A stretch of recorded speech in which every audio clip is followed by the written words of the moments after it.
we're going to do a worked example. So this is where I'm going to start asking for some help from you lot. So to do this, I'm going to build myself a Homer Simpson donut making machine. This machine doesn't literally exist, I'm sure. It's just a machine I'm making up for this example. So here's my donut making machine. I'm going to put dough and water into an extruder, into a head box. And I'm going to extrude donuts onto a conveyor belt. The belt is going to pick up them donuts and take them through an oven to cook them. Then I'm going to go past a scanner where I'm going to measure what's called basis weight. Basis weight is the weight of it. I'm going to measure the moisture, and I'm going to measure the color. In addition to this, I have a consistency meter on the dough. Consistency is the stickiness of the thing. It's not density exactly, it's stickiness. That's the best I can describe it. So let's have a look at some of this donut making machine. Here's the piping and the piping for this donut making machine. Over here I have dough. Now dough consists of flour, eggs, water, and goodness knows what else, all salt and all the good stuff that goes into making dough. Dough is being made at the stock preparation plant, which is across the road, and that's where they're mixing all this stuff up in batches. So I have dough coming down here. Remember, it consists of flour, water and eggs. I also have a water line here. Now this is what's called makeup water. This water is additional water which I'm going to add in order to maintain the correct moisture level in my donuts. They're going into this head box. A head box is a machine that measures, a machine where a pressure is maintained, a head. So they're going into this head box which has got an extruder screw in it. And this screw will screw the dough out and plop them out onto the conveyor belt. They're going to go down the conveyor belt. Then they're going to get to the oven. I'm warming the oven using steam. I have a steam pipe going into a valve, and that's going to warm up this oven. After they've been cooked in the oven, they're going to go down the conveyor belt, and at this point here, I'm going to measure the basis weight, the moisture, and the color.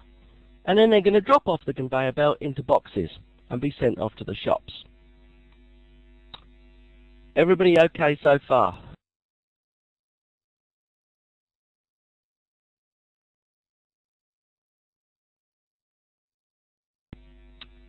Alrighty-o then. Here's the instrumentation I've added onto my P&ID drawing. It's now P&ID. So here's my instrumentation.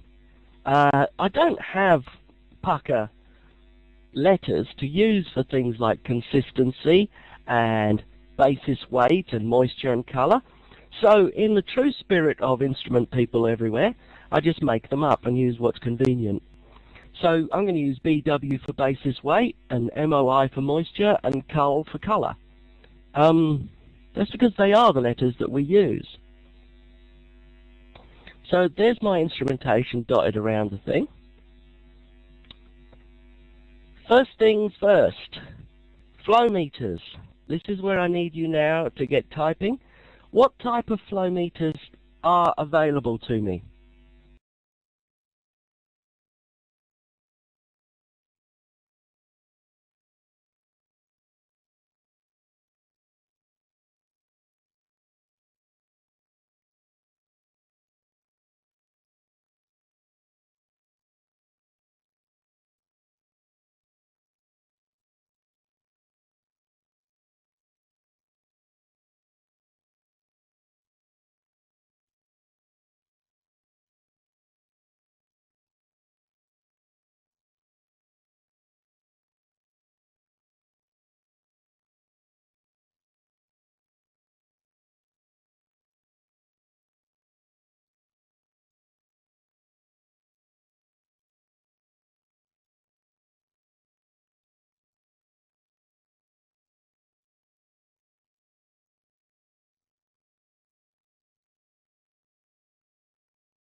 So I've got mag flow, magnetic flow, turbine, paddles and propellers, positive displacement, semi-rotating pistons, they are that, and mutating discs.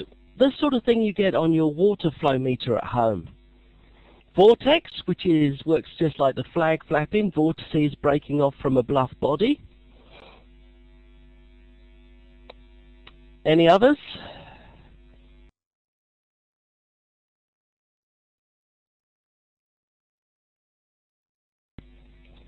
Okay, well we have a whole variety. Oh, Venturi. Venturi uses Bernoulli effect. I'll just draw that so everybody knows what it looks like.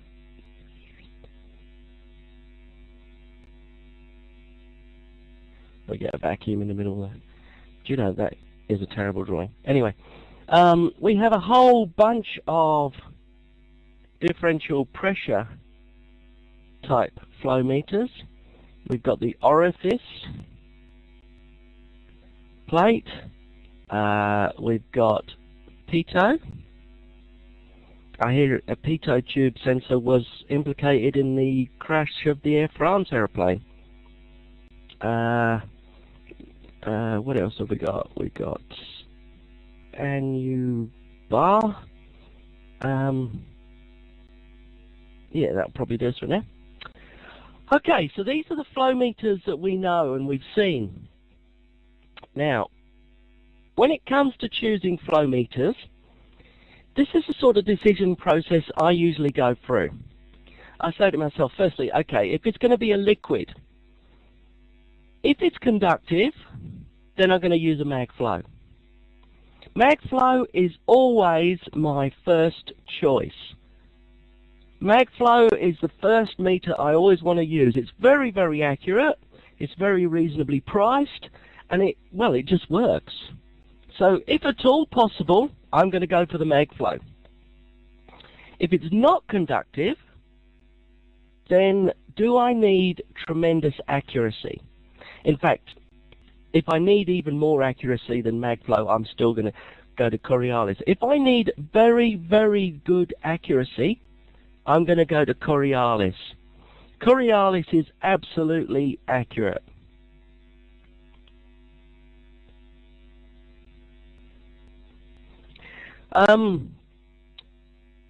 And if I don't need great accuracy and it's non-conductive, then I'm going to go look at one of the others.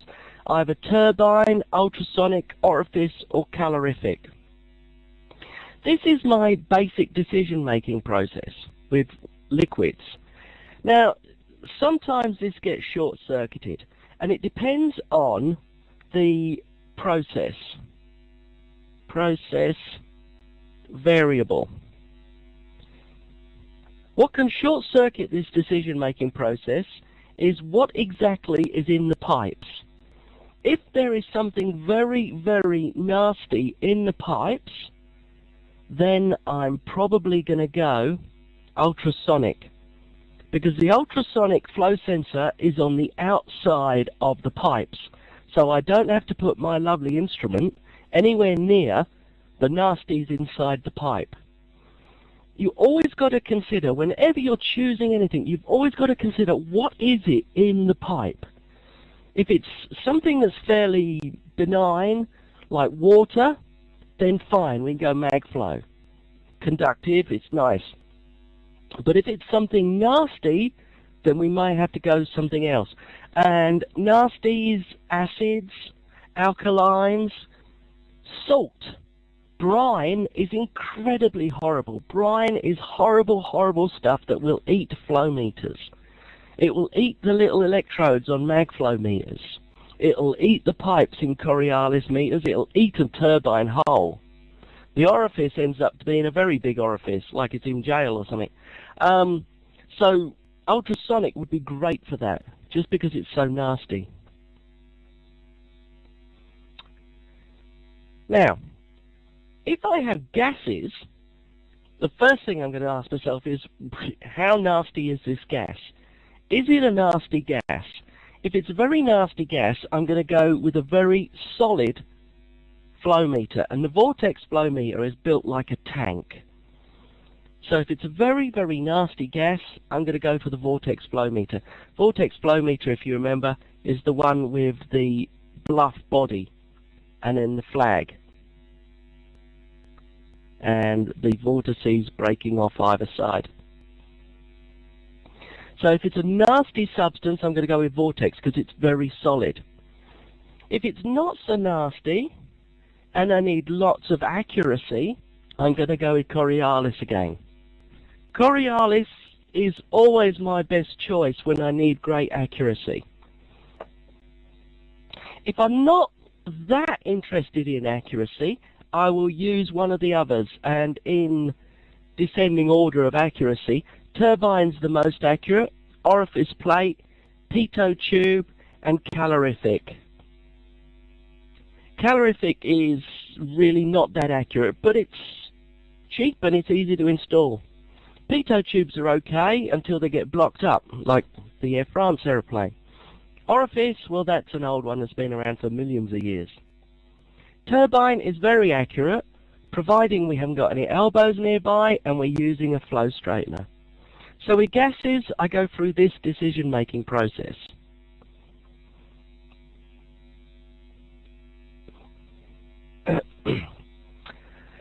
If I have something, a very corrosive gas, sodium cyanide, if at all possible, I'm going to use, I don't want to get inside that pipe. I do not want to get inside that pipe. I would probably, in that situation, use, actually, I didn't put it down. I can still use ultrasonic. So I still have, I should have put that in here. Ultrasonic. Ultrasonic will work on gases. What ultrasonic needs is something to bounce back off. So if the gas has got any sort of particulate nature, then ultrasonic will work. If I can't use ultrasonic because I'm not getting a good echo off the thing, then I'm going to fall back to using Coriolis, because Coriolis is just a bent bit of pipe.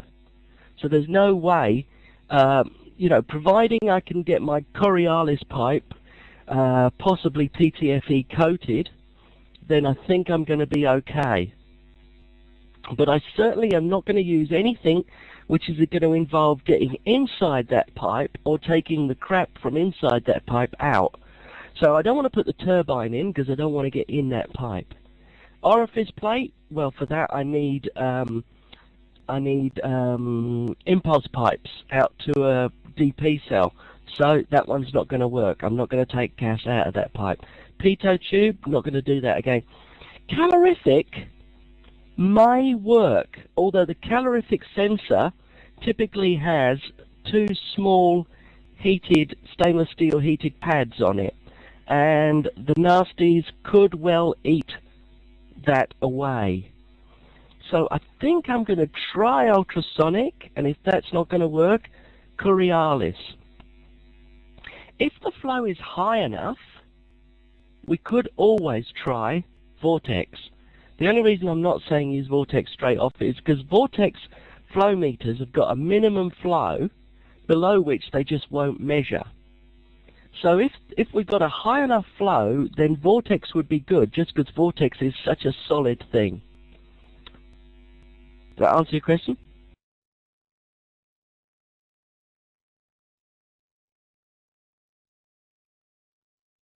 Okay. So having said that, here I have a flow meter on my dough. Dough consists of flour, water, eggs, yeast, God knows what else, salt. What sort of flow meter would you choose?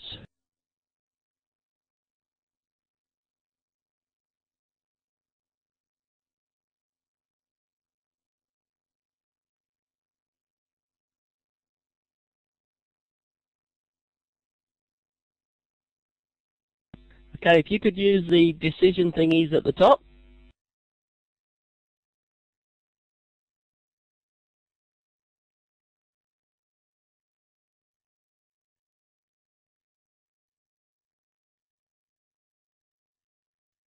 Now, one thing I should say about dough is it's thick and sticky.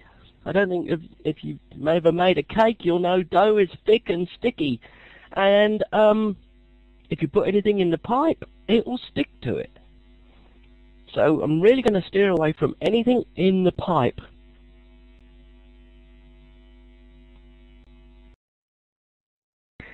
Donuts, when cooked, may be non-conductive, but uncooked dough, let's assume, is conductive.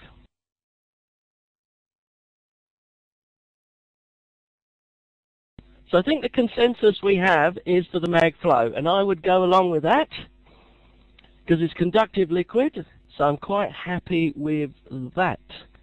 I always want to use MagFlows. MagFlow's my favourite meter. Now, here we got water. This is water. It's makeup water.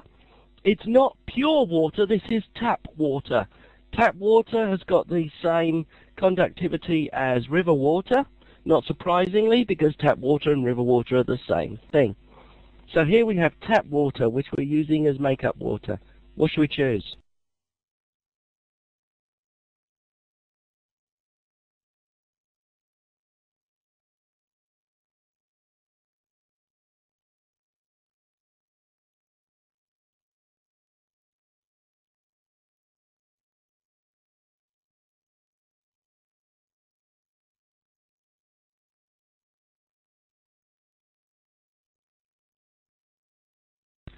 Well, looks like we've got a pretty even spread on this one.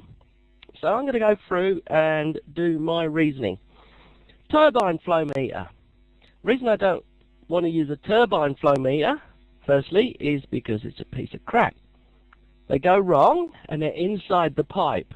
And when they go wrong, that means I've got to open the pipe up to get at it. So I don't like a turbine flow meter because it's mechanical. MagFlow meter, love a MagFlow meter.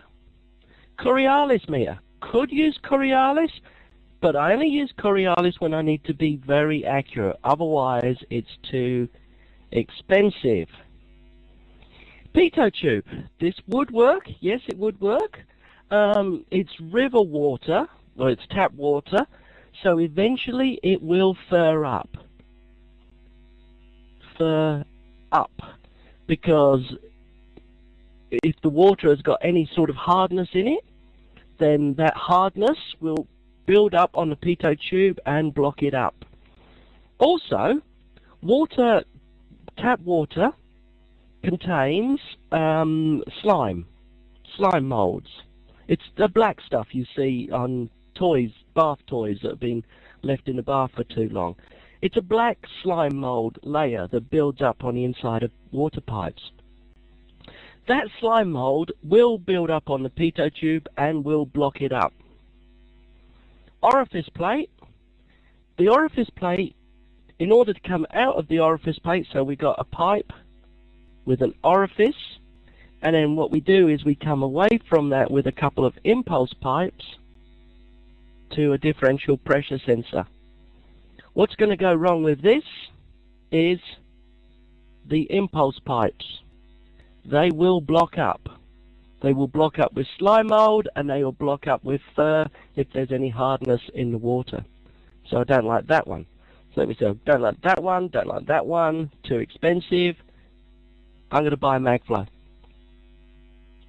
Basically, I'll buy a MagFlow unless I can, whenever I possibly can. Unless there's a bloody good reason why not to, I will buy a MagFlow.